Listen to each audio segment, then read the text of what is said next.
Hi, and welcome to another episode of Hot Takes with me, the Silver Fox. This video will shock you. This video is going to tell you something that you will find amazing, unbelievable, shocking, and deeply, deeply troubling. And it's all to do with, of course, trans people, because it's always trans people who cause this kind of thing. It's all to do with a hospital, and it's not just any hospital, it's all hospitals within the NHS, where they will house fully intact men in women's wards. Why? Not because they're trans, but simply because the men say, I'd like to spend my time as a man on a woman's ward, because I like to look at things, I like to see women, I like to see particularly vulnerable women.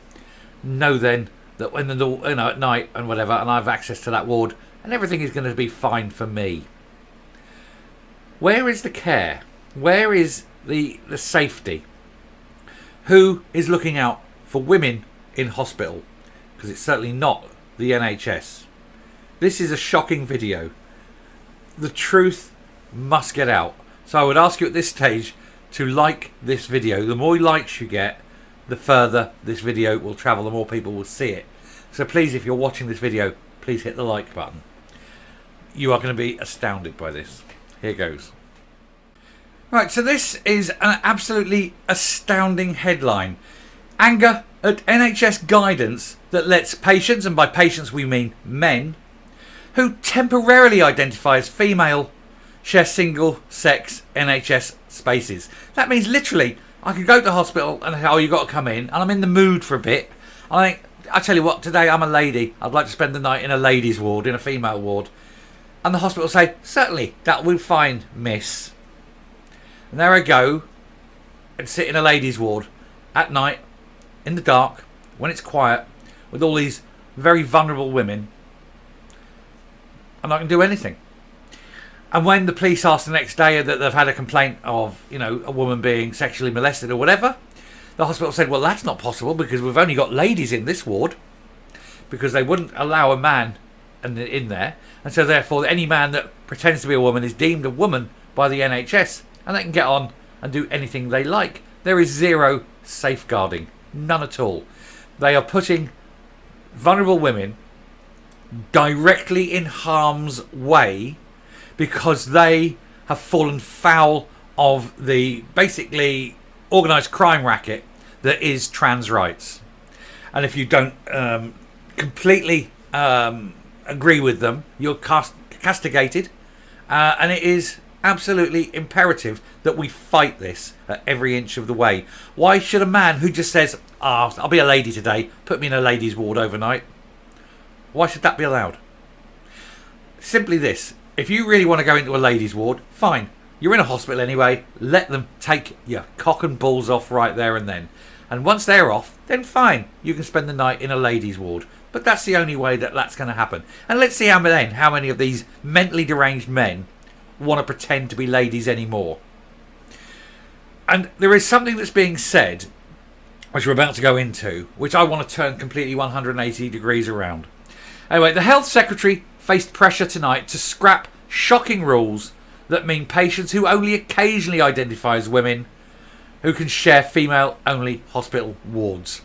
NHS guidance uncovered in a major audit by the Daily Mail of the NHS means that transgender men, who can use the facilities they wish regardless of whether or not they've had surgery or have legally changed sex. You can't legally change sex. You can only legally change the gender by which you're known. You can never change sex.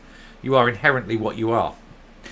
Many hospitals make it clear that patients need only temporarily present as women to enter female-only bays and bathrooms. I could go to a female-only bathroom, walk in, and go, oh, you're a man. I went, no, I'm a man who I'm presenting.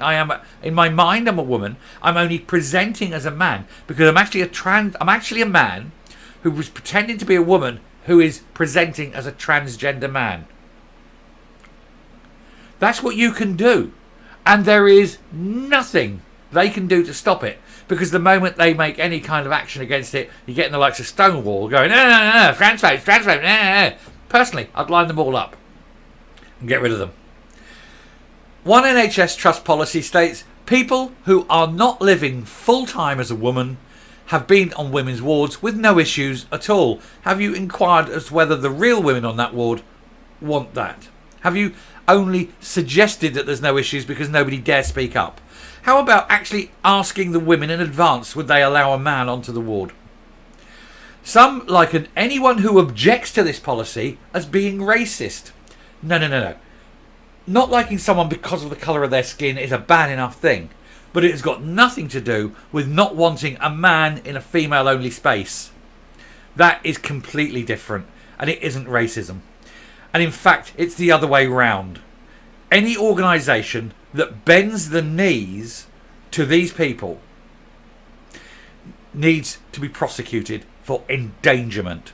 They are encouraging the sexual crimes. They're encouraging sex crimes by not safeguarding women, by not protecting women from predators. So let's not have this nonsense that, oh, if you don't like a man in a woman's ward, there's something wrong with you.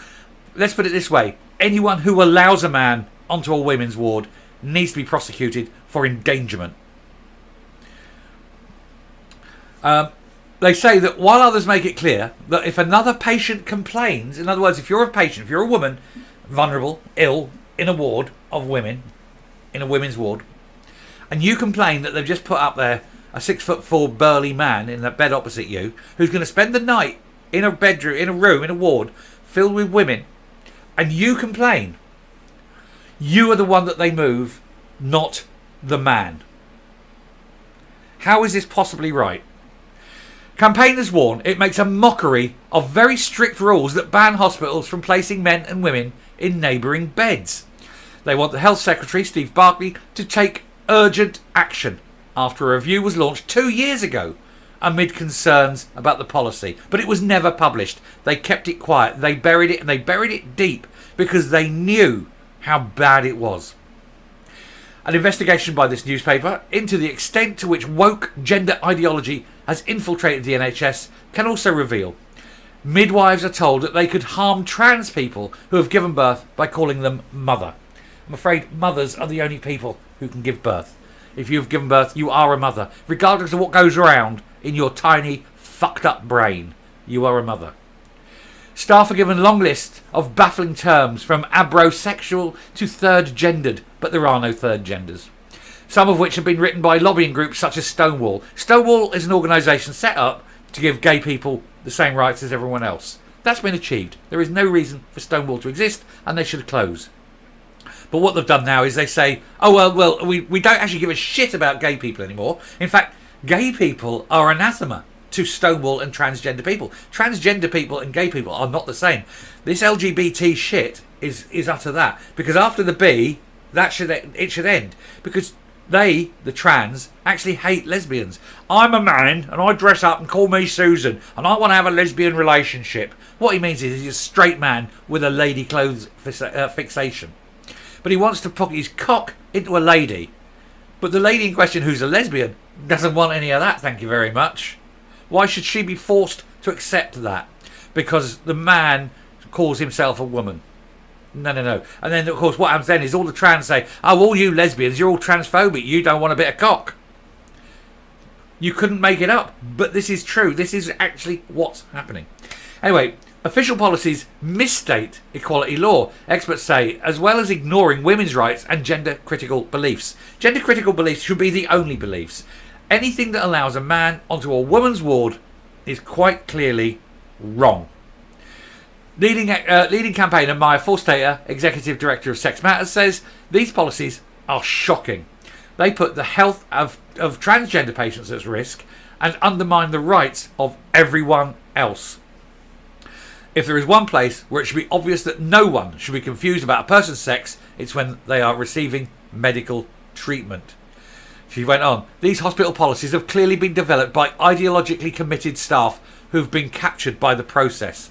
She urged the Health Secretary to take responsibility and rewrite guidance on mixed-sex accommodation, as well as provide clear guidance to the NHS on what the law says.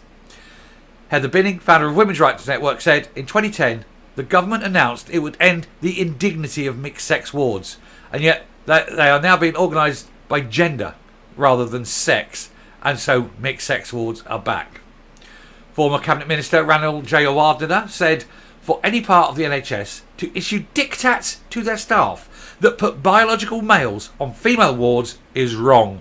Single sex wards should be just that. And now I'm not particularly religious, as I make clear on many occasions, but I think here is an excellent example of where religious people can really do their bit. And I'm particularly thinking of Muslim women on a ward.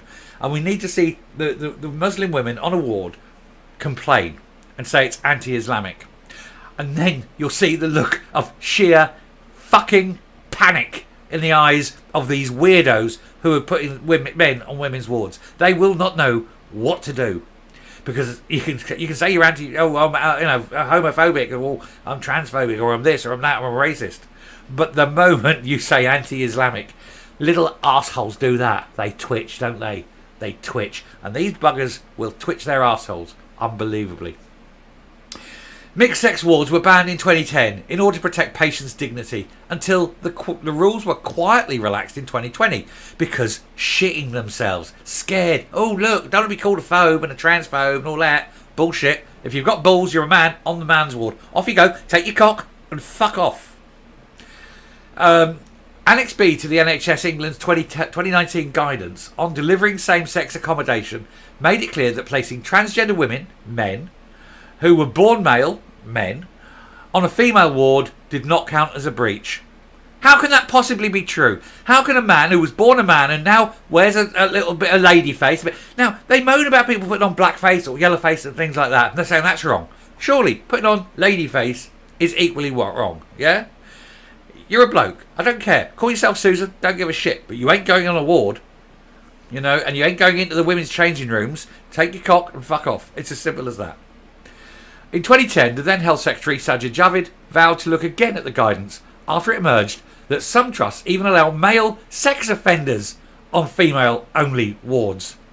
And I've done a video, must be about a year ago now, where there was a man in a female ward.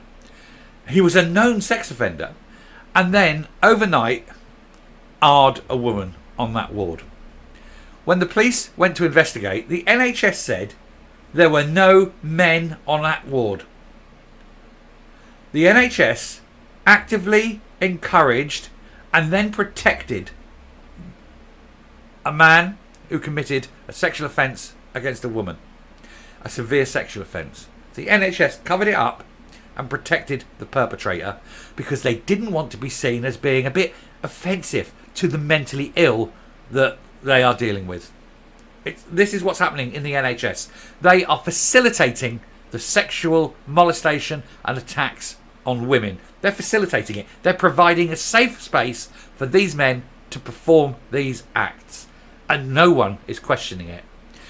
Any act like that goes on in a mixed ward, where a man on a female sex ward, and a man on a female ward, should I say, that commits any kind of sex act, then not only is he prosecuted, but every single manager all the way up the line in that hospital, including the chief executive, stands in the dock with him and gets sent down for the same amount of time because they have facilitated that.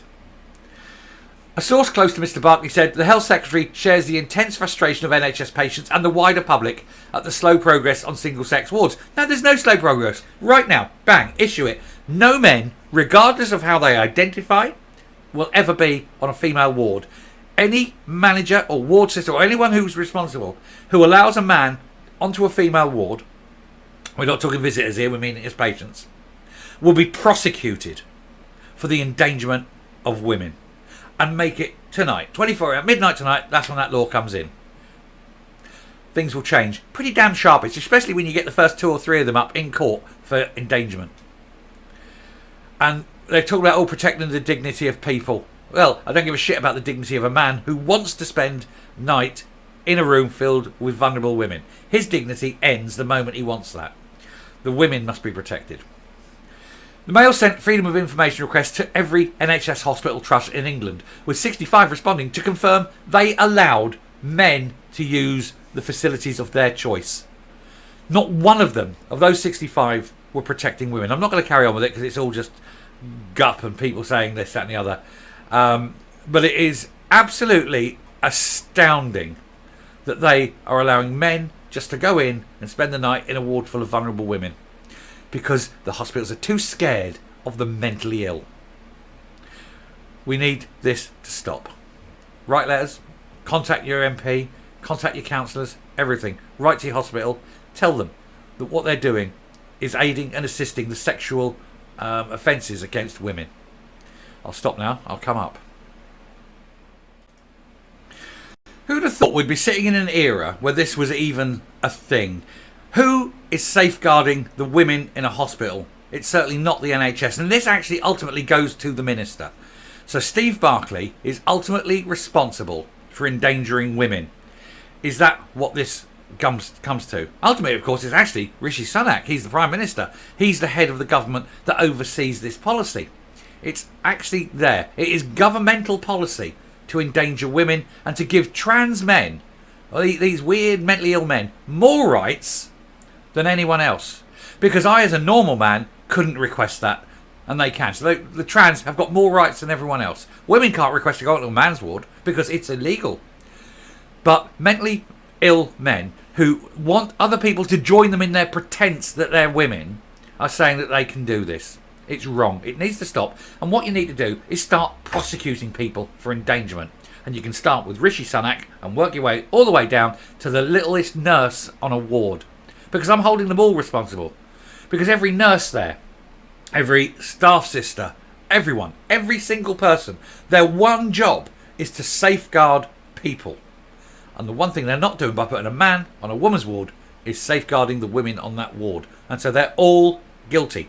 Every single one of them. Let's prosecute every single one and put them in prison. I don't care. Because if it was your mother, your daughter, your sister, your niece, your friend, would you want them on a ward with a man who may well have convictions for sex crimes? They've been to be left overnight with that man in a vulnerable state, possibly so ill they can't cry out. How is this right? What they need to do is to say, if you really want to be a man and walk and sit on this ward overnight, that's fine. We'll just whip you in that operating theatre and boom, off they come. They'll change their mind. Anyway, I shall stop there. Thank you very much for watching. And I did get angry, and I held it quite well, but I was angry. Until next time, stay safe, stay well, and don't ever allow a man into a woman's safe space, because that's, at that moment, it ceases to be safe. Bye.